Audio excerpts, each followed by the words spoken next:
This is the season when we talk about death and what lies beyond.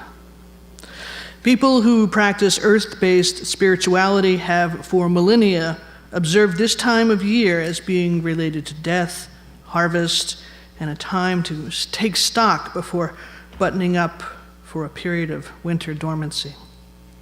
It is the time of the year when we think of what has been accomplished and what has been lost. It is said that the veil between the realms of life and death at this time is at its very thinnest.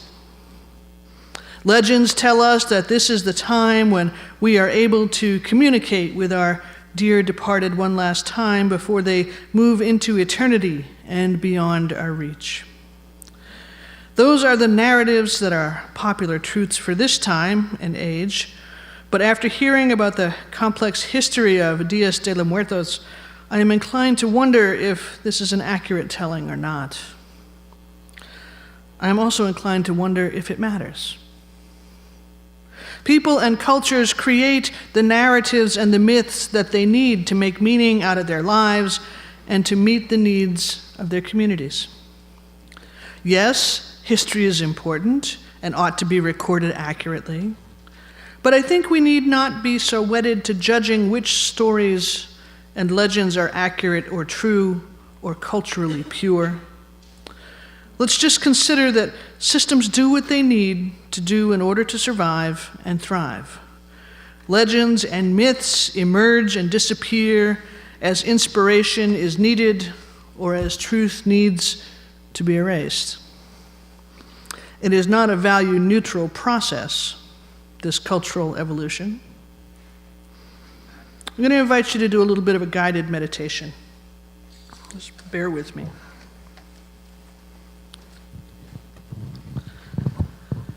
If you're not comfortable with any part of this, you don't have to participate. It's totally voluntary. But I'd like you to get comfortable where you are, whatever that looks like. Do what works for you to be grounded. Maybe that means putting both feet on the ground, sitting squarely in your street, simply straightening your back if that's a thing that works for you, or simply closing your eyes and breathing into your lungs with deep, even breaths. Let's take a few breaths together. Let's all breathe in and out. Breathe in, down to your toes, and out. One more. In and out. As we peer through the veil between living and dead, what do we see on the other side? Have you lost someone personal to you in this past year?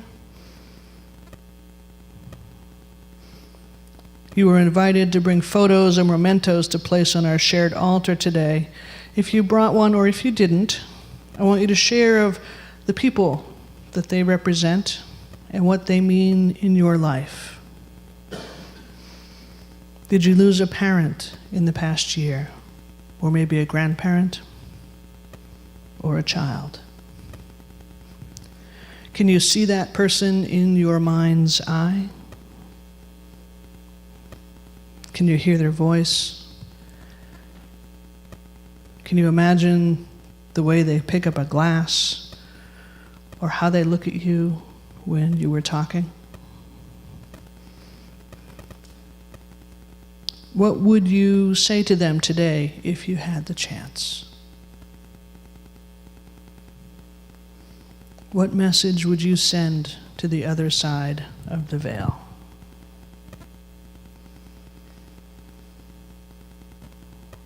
Now, this person you're thinking of, are they looking back at you? Are you aware of their attention in your direction? It's okay if you don't feel that.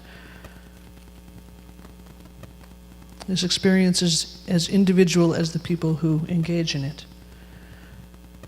I invite you to imagine what they might say to you.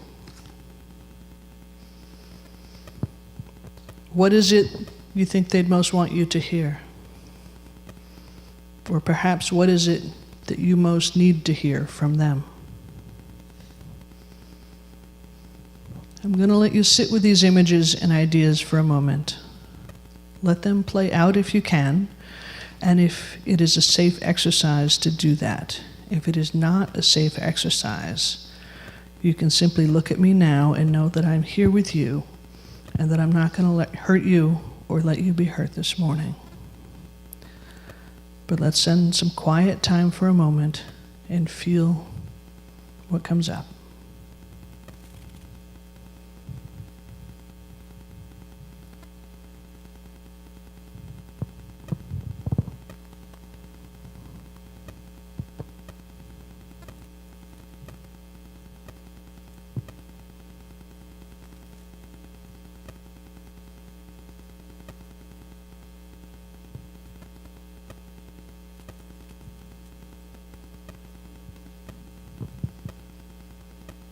Now, if you are able, I invite you to let go of the person you've been thinking of or communicating with for this little bit of time.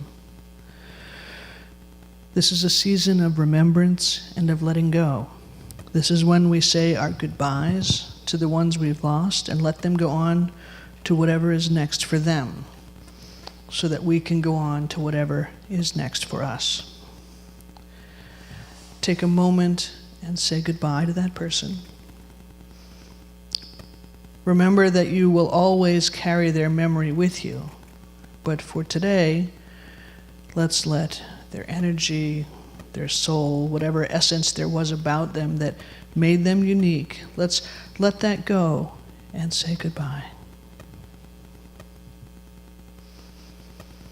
We can let go of the sadness and the grief and let them move on.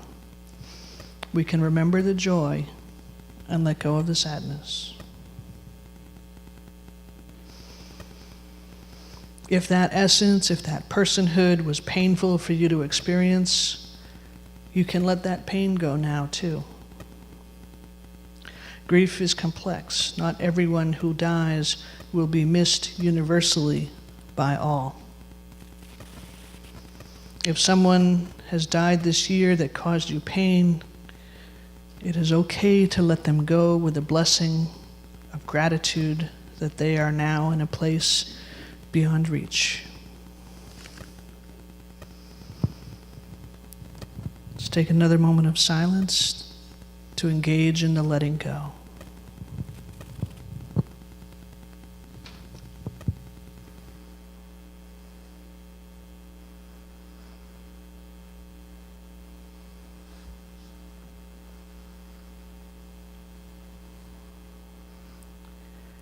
And let's bring our attention back here to this time and place. Breathe in with me again and exhale. Breathe in and exhale. And one more. Breathe in and exhale. I invite you to take a look around. Let your senses drink in what it is to be in this room, in this sanctuary, in this space filled with and surrounded by nature, the light of the air around us, the people sitting together this morning in this room in intentional community. Feel the togetherness this morning as we come back into our bodies in this space. We are all affected by the presence and subsequent loss of people in our lives. In this exercise, we imagined what we'd like to say to the departed people in our lives and what we'd like to think they'd like to say to us, or maybe what we'd most like to hear from them. Relationships last beyond death in this way. The circumstances change, but each person who is in our lives leaves their imprint upon us one way or another. Each of us can think of things we say or do that we learned from someone in our lives. I've been reading lately that wonderful book by Caitlin Doughty, From Here to Eternity, and it has been a fascinating exploration of the culture and profession of death around the world.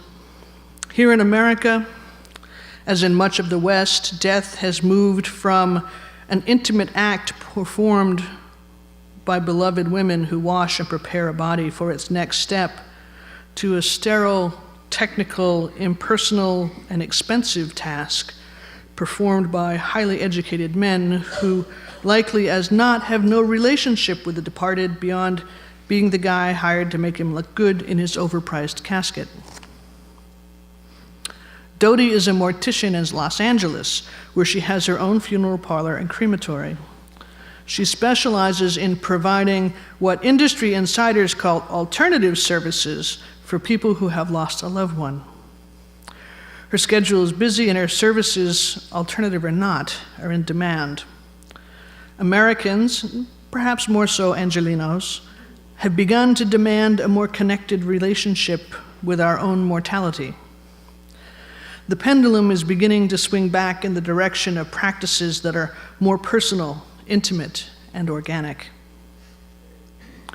It is human nature to be in relationship with one another. We are social creatures.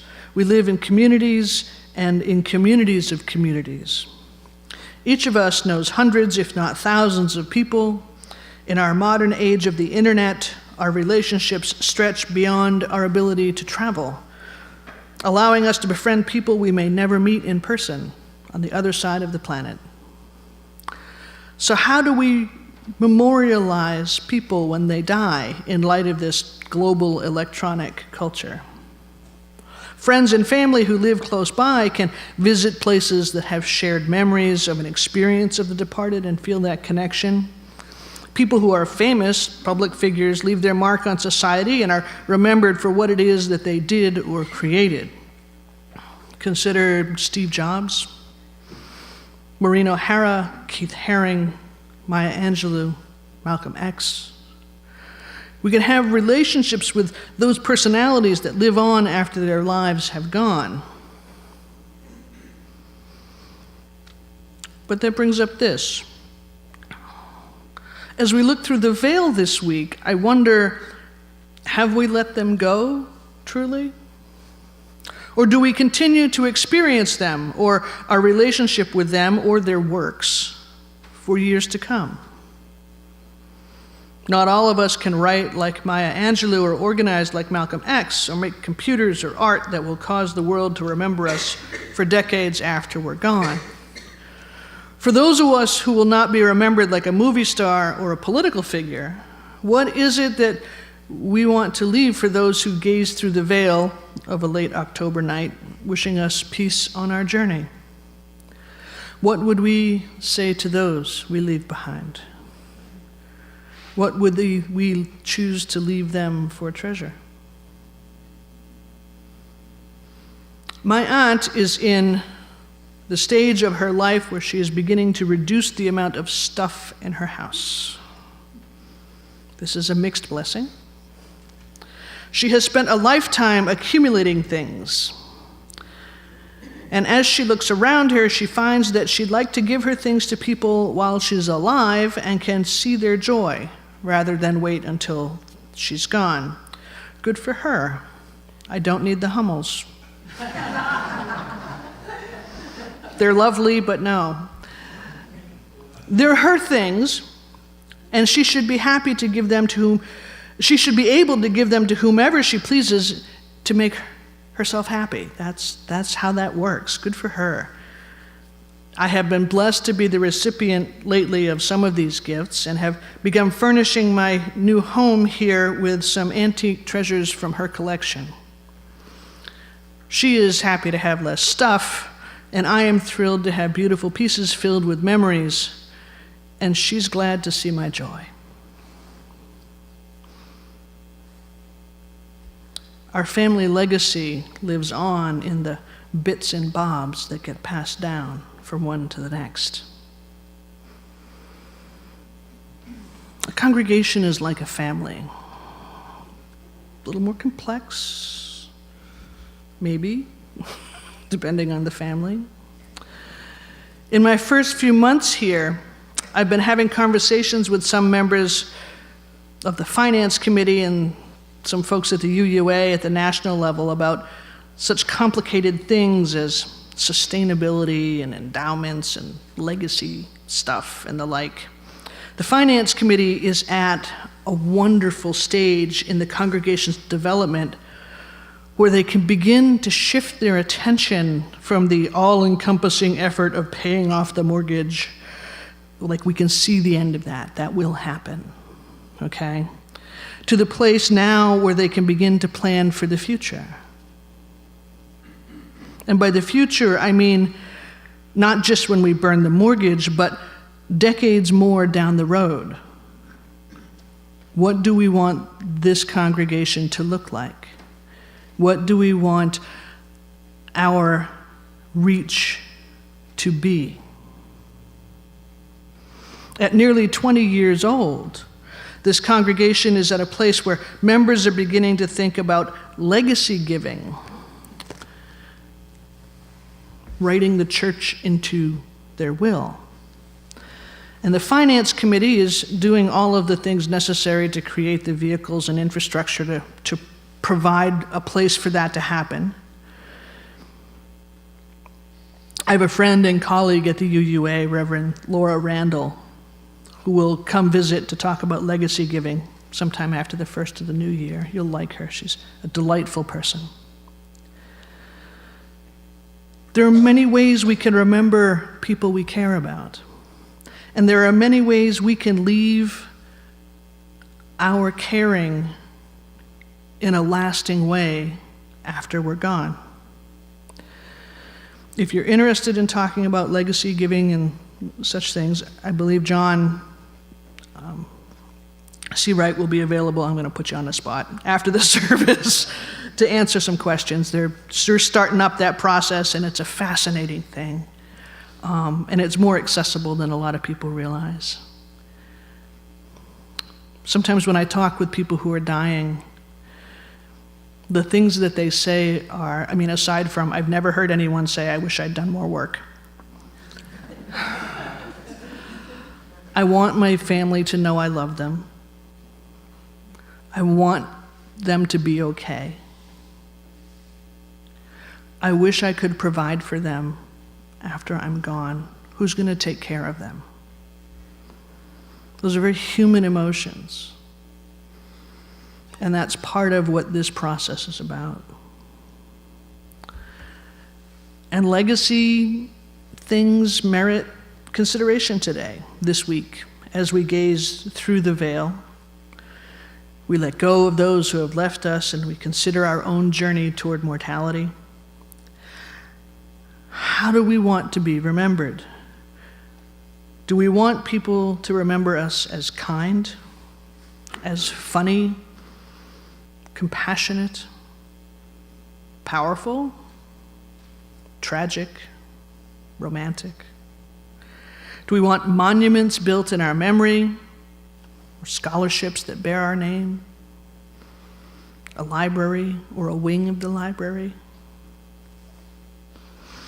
In her exploration of Dias de los Muertos celebrations in Mexico, Caitlin Doty saw gravestones decades old, decorated with flowers and offerings of fruit and bread for the dead who would return to visit during the celebration. Each spirit continued to return each year, she said, as long as the family continues to show up and invite them. We sometimes hear this said a little differently. In our culture, it tends to come out, nobody ever really dies as long as someone still remembers them. And so, this week we remember. We remember, we celebrate, we mourn, we let go, say goodbye, and we remember. Remembering is an act that keeps love alive. Remembering is an act that can be a spiritual practice, like prayer. We need not pray to a God any more than we can talk to a spirit, but we can spend time in our memories, in our hearts, revisiting things that make us smile, that inspire us, that nourish us and empower us, we could say goodbye and let go without forgetting. It is a delicate dance, this dance of grief and mortality and legacy, and our roles in the dance shift as we journey through life. Let's breathe in and out again. Breathe in and out. Breathe in down to your toes. And breathe out one more time. Breathe in and breathe out. May we remember with love. May we be remembered with love. May we live each day with love for one another. Blessed be, and amen.